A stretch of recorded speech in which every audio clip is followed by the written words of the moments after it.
Hoje no Eu Podcast, um médico legista, o Dr. Bruno Liski, até porque tem acontecido muitos acidentes, muita morte, e vamos entender um pouco melhor como funciona o trabalho do médico legista. Doutor Bruno, obrigado por ter vindo aqui no Eu Podcast. Já dizer logo para quem está assistindo, compartilhar, pode fazer a sua pergunta e dar o seu like, ou dizer, inclusive, quem gostaria que estivesse nessa mesa aqui através de comentário. Obrigado, doutor Bruno, por ter vindo ao Eu Podcast para conversar um pouco do trabalho de vocês. Obrigado também, Joel. Obrigado por ter nos convidado, né? E espero que os ouvintes aí, então, entendam, né, o nosso trabalho e tenham assim, uma satisfação em relação ao que a gente está fazendo, né? Bom, o que faz o médico legista? Explica para nós aí. Bom, assim, uma coisa interessante seria explicar na medicina, né, o que é cada área, né? A medicina ela é dividida então em 3 partes, né? A parte assistencial, que é a parte médica, o médico trata, né, o seu doente, faz o diagnóstico e o tratamento, né? A parte preventiva, né, que é a parte de vacinas, a parte de política de saúde, né? Não é política partidária, né? É política de saúde, política de planejamento, ação, decisão de tomada de decisões para os cuidados de saúde da população.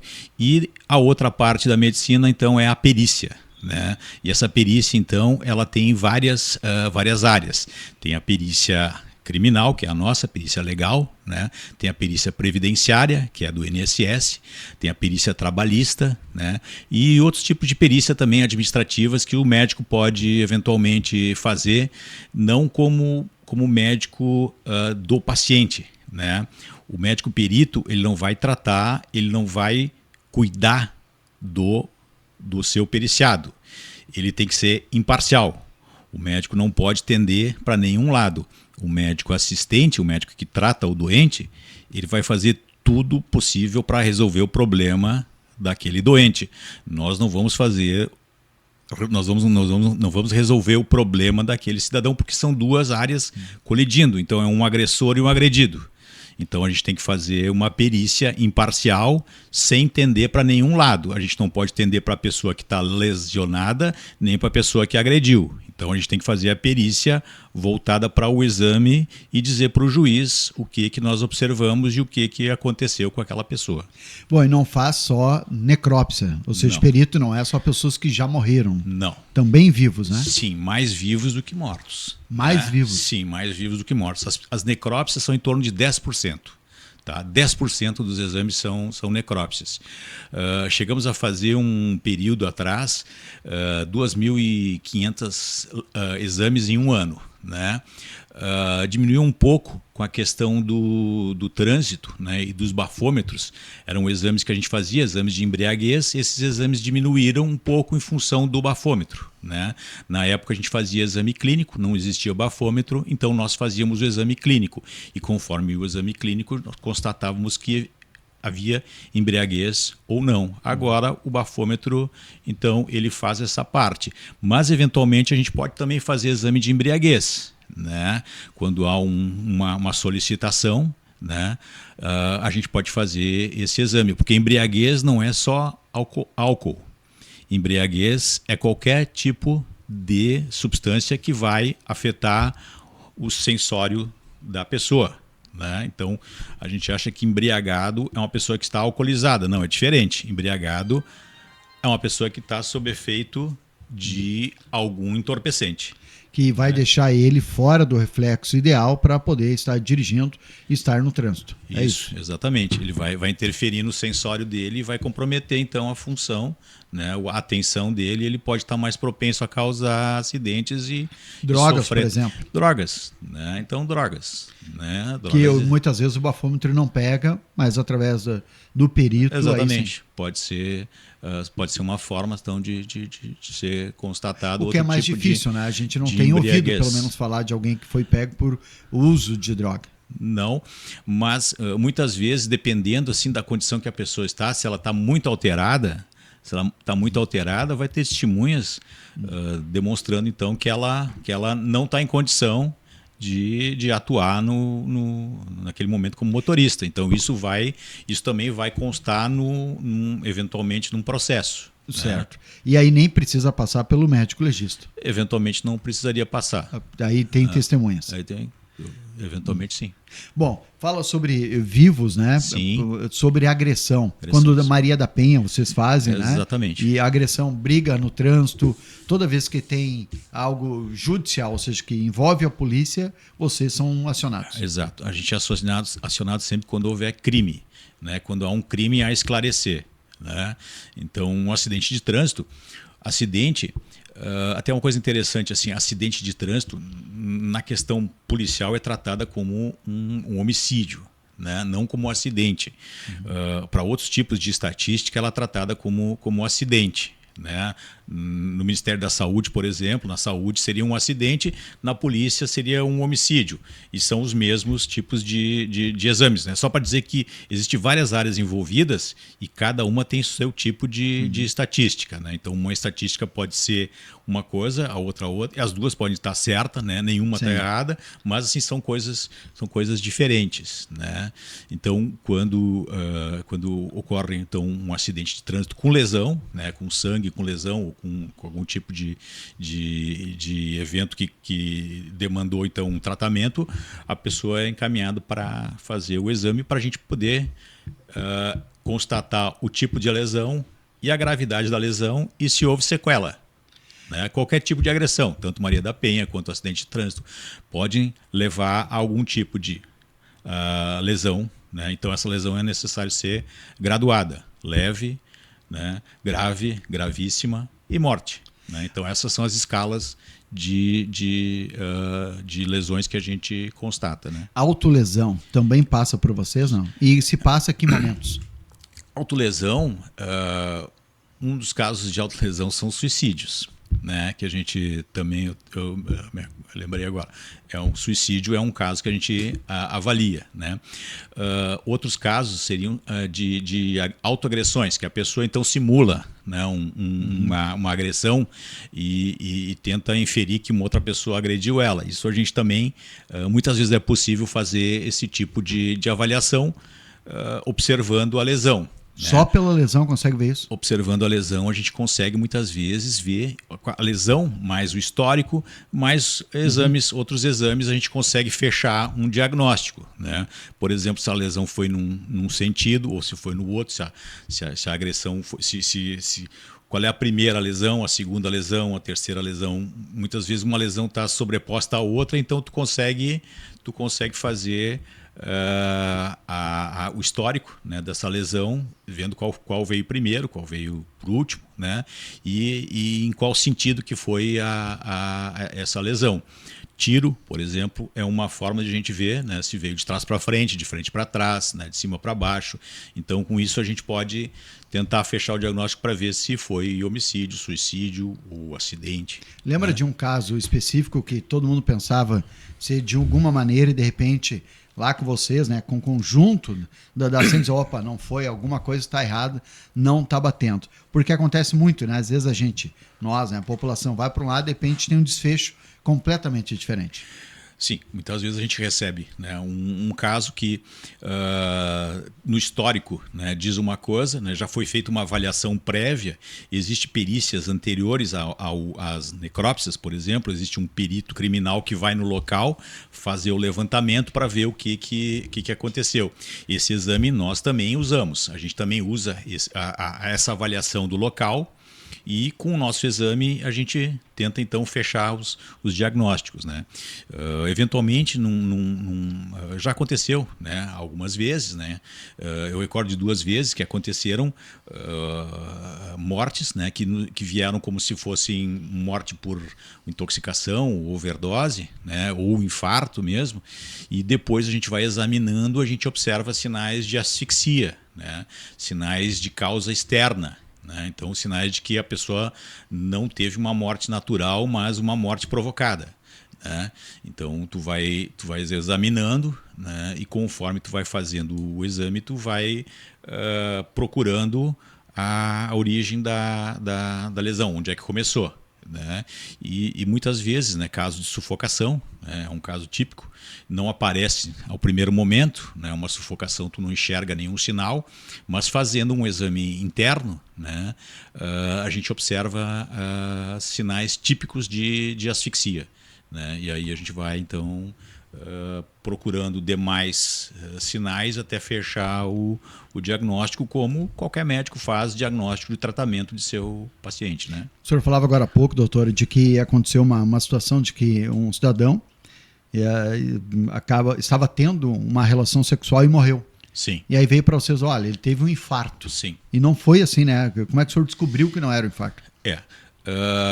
Aparentemente, né, pelo histórico, não havia sinais de luta, não havia no primeiro momento, né, e recebemos então o periciado, né, e ao fazer o exame se constatou sinais internos de asfixia. E se observando esses sinais externos de asfixia, a gente foi atrás, então, da origem, né, desse quadro.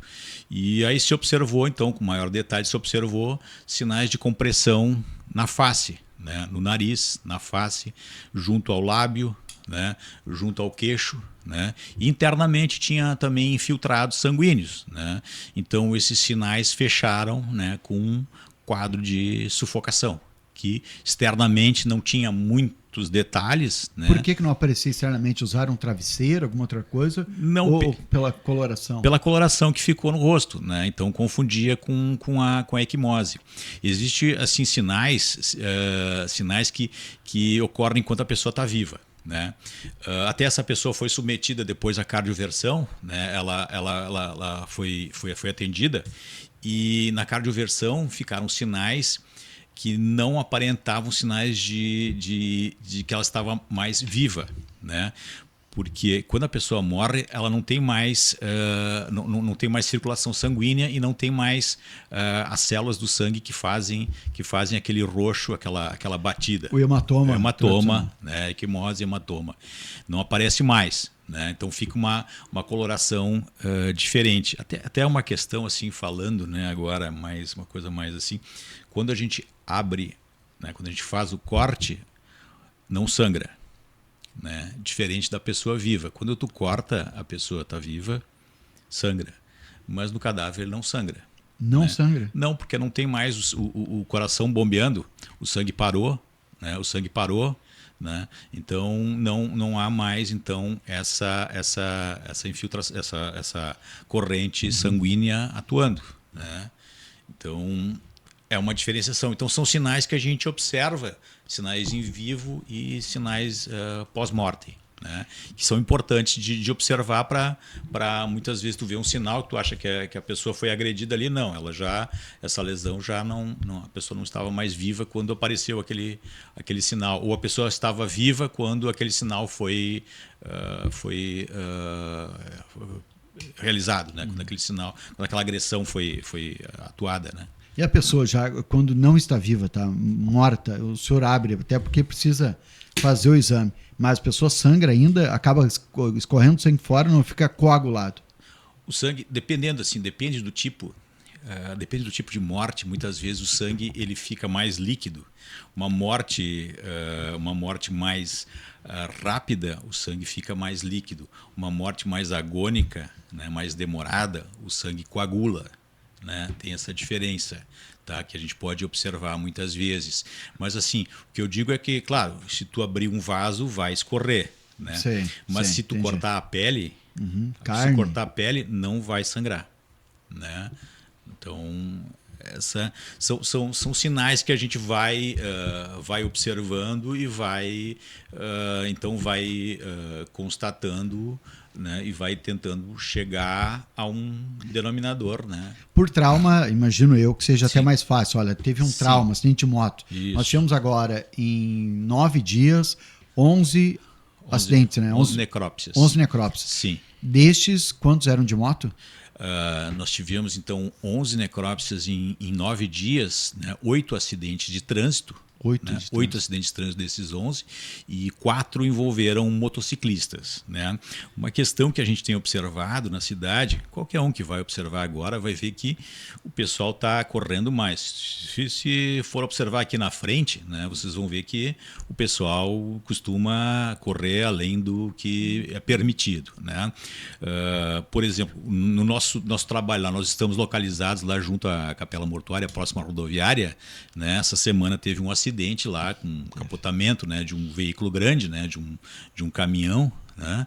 Então aquela região, apesar de ter melhorado o fluxo do trânsito, as pessoas entendem que quando vão passar na rotatória é sinal verde. Não, o sinal é amarelo.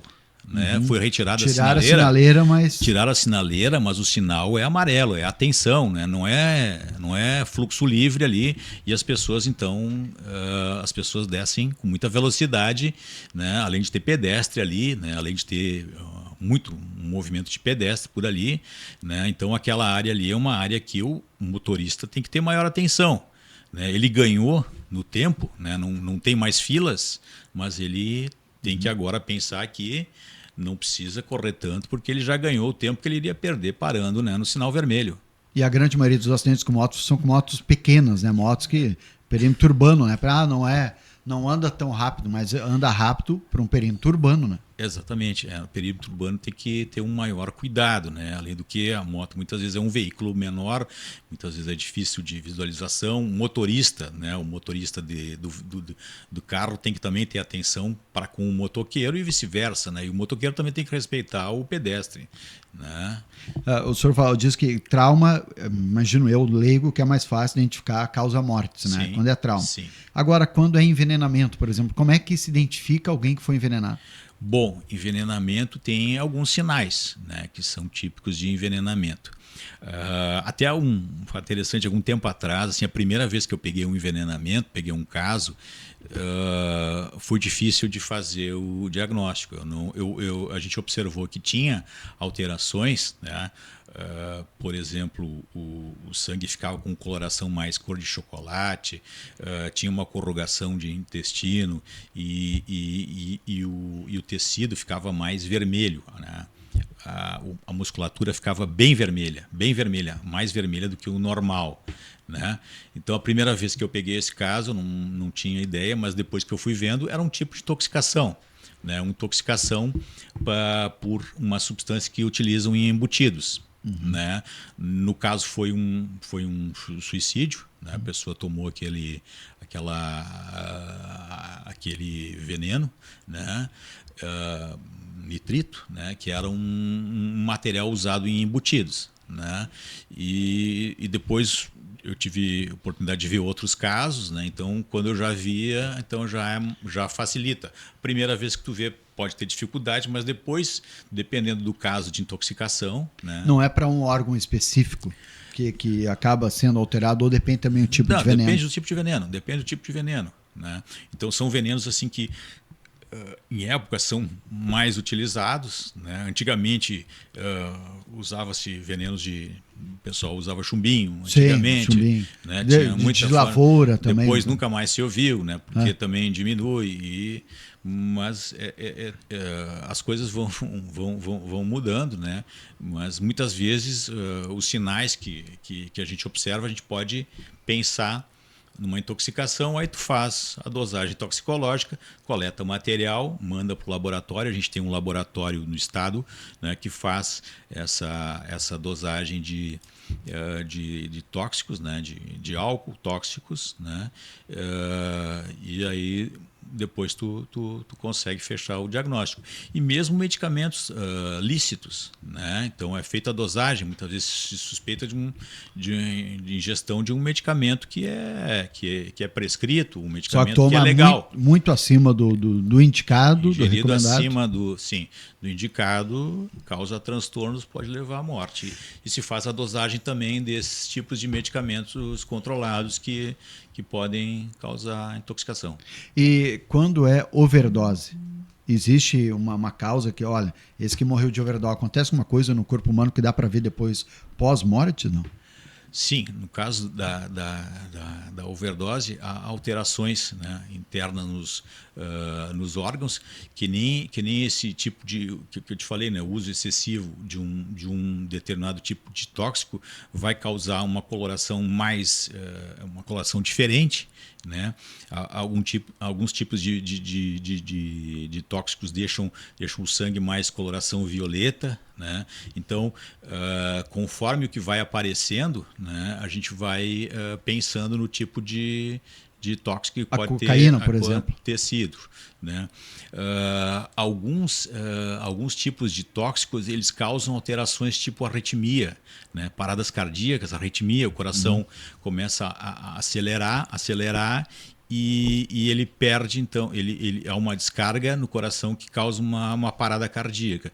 Nesse caso, muitas vezes não é possível observar o sinal, né, que no corpo não aparece, mas eventualmente, dependendo do tipo de droga que tu usa, a via de acesso onde entrou no organismo, tu consegue observar algum tipo de alteração. Se for nasal, tu vai ver que tem algum tipo de Fica resquícios. Se for assim um uso recente e muita quantidade, né, vai causar lesão. E mesmo injeção, né, quando a pessoa injeta, as vasos vão ficando mais endurecidos e vão aparentando assim, uma causa de overdose, né, ou de intoxicação, ou dependência de química, né. Doutor, eu lembro de uma situação que aconteceu em Lajeado, onde o homem saiu para trabalhar, supostamente saiu para trabalhar, e a mulher foi encontrada morta na cozinha da casa. Sim. E aí os peritos estiveram lá, eu inclusive estive lá como repórter, e chamou a atenção de que o delegado depois foi para o médico legista e vocês apontaram de que a mulher tinha sido morta violentamente com um pedaço de pau, que bateram, né, essa madeira utilizada do lado direito dela. Ou seja, quem agrediu era canhoto. Sim. E aí, na entrevista com o marido, aí ele escrevia só com a mão direita. Sim.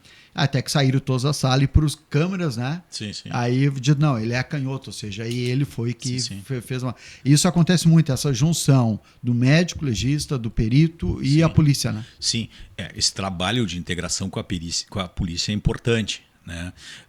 Porque quanto mais rápido, né, for investigado, mais o resultado pode ser melhor, né? Pode se encontrar melhor a resposta daquele tipo daquela agressão ou daquela morte, né?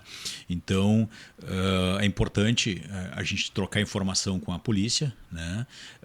Informando, né, que na nossa suspeita, né, à primeira vista, por exemplo, pode ser uma morte acidental, mas depois no exame mostrou que tem indícios claros de homicídio e depois é importante que a polícia faça então o seu trabalho de investigação. Né? Não é só a perícia em si que vai resolver o problema, né? Nós trabalhamos com várias áreas, né? Além da polícia, existe o laboratório também que faz a constatação, existe a perícia criminal que faz no local do crime, né? Então todas essas áreas estão envolvidas, né?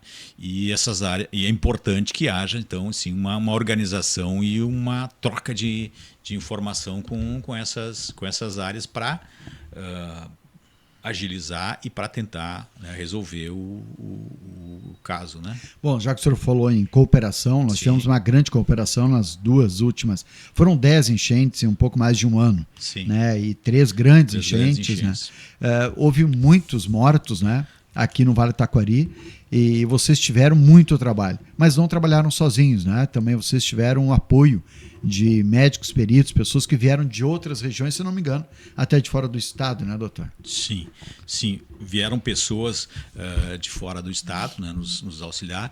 Veio aqui na nossa região, né, na primeira enchente, né, então 2023, primeira enchente, veio o pessoal de Santa Rosa aqui, né, nos auxiliar. Nós precisávamos de papiloscopistas para fazer a identificação, né, nas enchentes quando os cadáveres... Isso por digitais daí, né? Isso, por digital, né? Então, assim, naquele primeiro momento a gente conseguia identificar as vítimas com a digital, né? Mesmo que os familiares viessem identificar, a gente fazia a liberação só com a digital, né?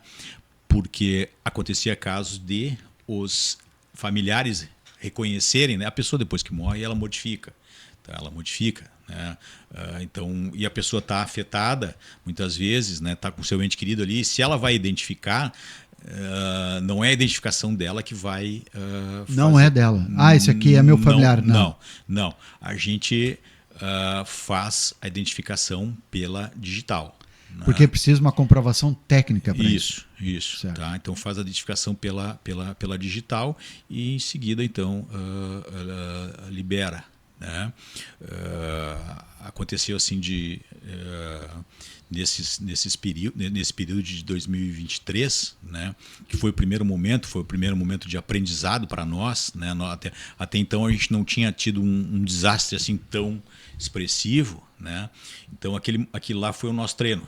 Né? Foi um treino para nós, porque a enchente, a seguinte enchente, não de novembro, mas a de maio, né? De 2024. A enchente de maio foi uma enchente muito maior, mas nós conseguimos trabalhar melhor do que a primeira. Né? De setembro de 2023. Porque nós aprendemos com a primeira. Né? Tanto que no dia em maio da primeira enchente, a gente estava reunido com o pessoal, estava ocorrendo um evento, casualmente estava ocorrendo um evento, né, dia 29 de abril, né, um dia antes, no dia que começou a chuva, né, estava ocorrendo um evento ali junto com a prefeitura, né, o Departamento de Segurança da Prefeitura, o IML, a Polícia Civil, Defesa Civil, né, bombeiros. A imprensa estava lá, né? O Ricardo Sandri estava lá também, né? Representando a imprensa, outros órgãos, Ministério Público, vários órgãos então estavam ali fazendo o evento para prevenção de desastres, né? E casualmente no dia seguinte, a maior enchente da aconteceu a enchente. E isso foi muito interessante, foi muito bom, porque a gente já estava todo mundo já tinha se conhecido, já se conhecia, diferente da primeira enchente, né? Porque a gente não precisou entrar em contato com esses órgãos. Todos os órgãos já tinham interagido, já se conheciam, né? Então até o pessoal tinha interagido, né? E isso facilitou muito o nosso trabalho. Foi o primeiro momento, então a gente já ganhou, a questão de juntar o pessoal já ganhou. Né? Então o problema maior depois foi a logística, como as pontes começaram a cair, que a gente não conseguia mais se deslocar. Isso foi o problema maior. Mas a comunicação, planejamento, organização, liderança, isso tudo já estava definido. Quantos mortos foram? Então, na primeira enchente, 2023, foram 54 mortos aqui na nossa região, sendo que 3 ainda estão desaparecidos.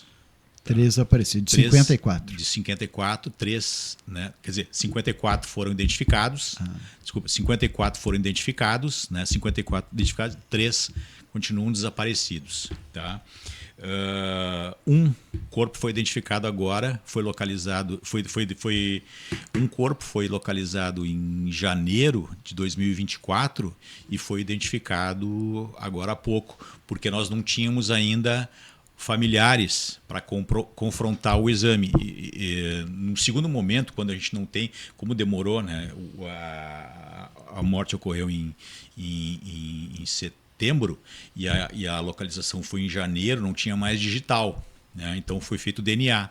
E como não tinha familiar para a gente confrontar o DNA, a gente não sabia quem era a pessoa. Mas depois de um tempo a gente conseguiu localizar um familiar e esse corpo então que ficou todo esse tempo, né, foi identificado agora há uns 3 meses atrás. Certo. Né, mas 54 corpos? 2023. 2024 tivemos 50 óbitos, tá? Sendo que 16 estão desaparecidos. Tá? Então a expectativa é que seja 66 óbitos. Né? A outra seria 57 e essa então seria 66. Né? Sim. O senhor tem quantos anos de experiência, doutor Bruno, como médico legista? Eu estou há 28 anos no ML. Quantas necrópsias já fez? Tem ideia? Não? Eu não tenho ideia, sim. Mas desde 2014 começaram a ser feitas estatística de atendimentos. Tá? Eu não cheguei a pegar a quantidade, mas 2014 para cá, tá? foram 11 mil exames. Né? 11 mil 11 mil exames que eu fiz, então 10% de necropsias. Isso aí. Tá? Desde 2014. Antes disso eu não tenho assim eu não tenho a estatística de antes de 2014, né? O que mais lhe choca com esse tempo todo de serviço que ainda abala o senhor, ou se tem alguma coisa que lhe deixa para baixo, porque lidar com a morte não é algo simples. Sim. Eu fui algumas vezes, né, no NML, tu vê alguém deitado ali na mesa, né, sendo aberto, procurando entender o que aconteceu. Não é para todo mundo. Eu diria que é para muito poucos, né? Tem alguma coisa que lhe choca ainda? Olha, assim, no começo, sempre primeiro contato, né, a gente tem assim uma dificuldade, mas depois com o tempo vai se habituando. Algumas pessoas têm alguma maior dificuldade, outras não, né? Até eu brinco assim, a minha esposa diz que não entra nem morta no ML, né?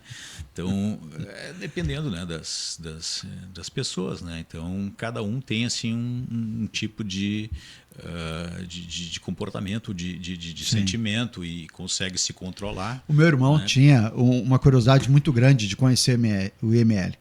Aí um dia ele e mais um amigo nosso, Marcelo, estávamos de folga e a rádio ligou que tinha dado um atropelamento e nós não conseguimos de jeito nenhum identificação. E aí eu fui até ML e aí nessa oportunidade meu irmão entrou. Acho que ele ficou 30 segundos dentro da ML, o cheiro é muito forte. Sim. Ele saiu, né, com cães de vômito para fora, sim, porque realmente são várias coisas que te chocam, né? Sim. Mas o que choca o senhor ainda? Tem alguma coisa que choca, não? Assim, é claro, né? Crianças, coisas assim mais que tu pensa assim nos teus familiares. E é claro, exame de familiares a gente não faz, né? Não faz. Não, né? Não é recomendável, né, que se faça. Eventualmente, se não tem quem faria, né? Mas quando há um outro colega, né? A gente tem agora, nós somos em 4 legistas agora, né? Eu trabalhei 8 anos sozinho aqui, agora nós temos 4, né, colegas, então,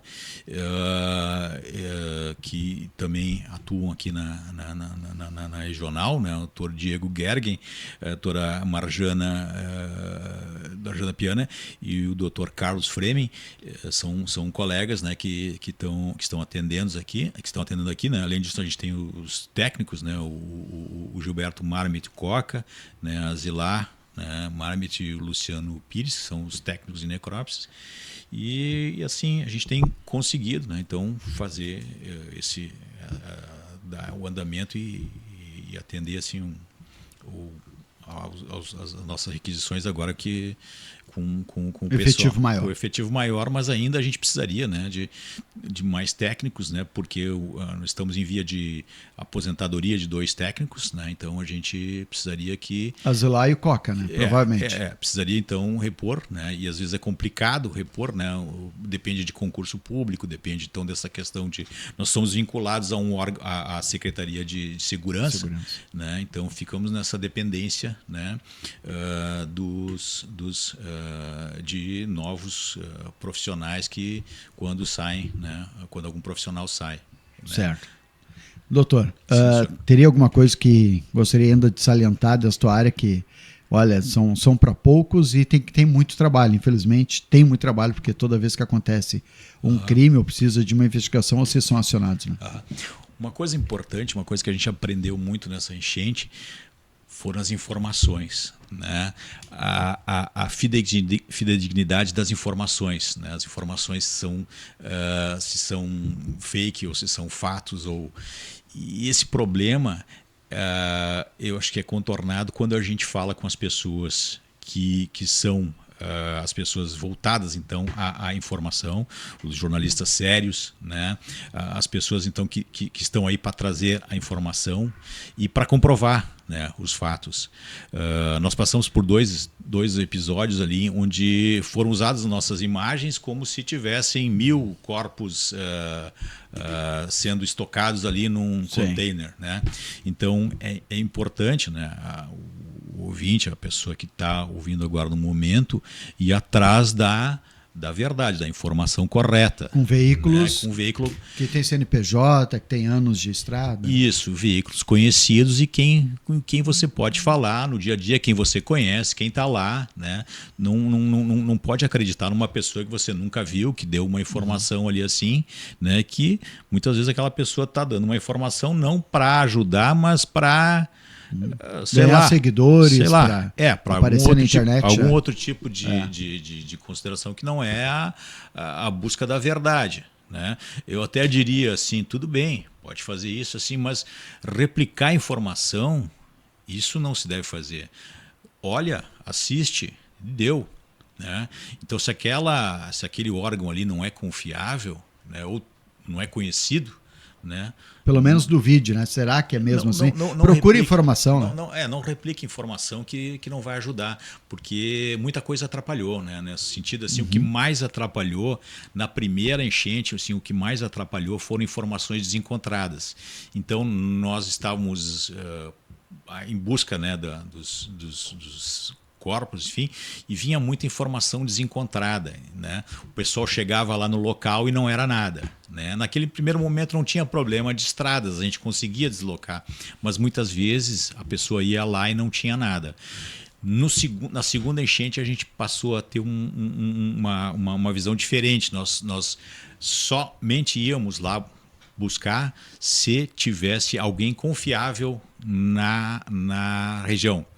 Então, o que nós fizemos? Entramos em contato com todos os secretários de saúde que nós conhecíamos. Aliás, conhecíamos todos os secretários. Eu tinha contato com todos os secretários de saúde. Eu trabalhei uma época com eles e tinha contato com eles. Então, eles eram a minha fonte confiável. Eu conhecia eles, ligava para eles e pedia, a gente tem uma informação aqui de que tem um corpo aí. Tu pode ir lá dar uma conferida, eu pedi para alguém lá dar uma olhada, se está lá.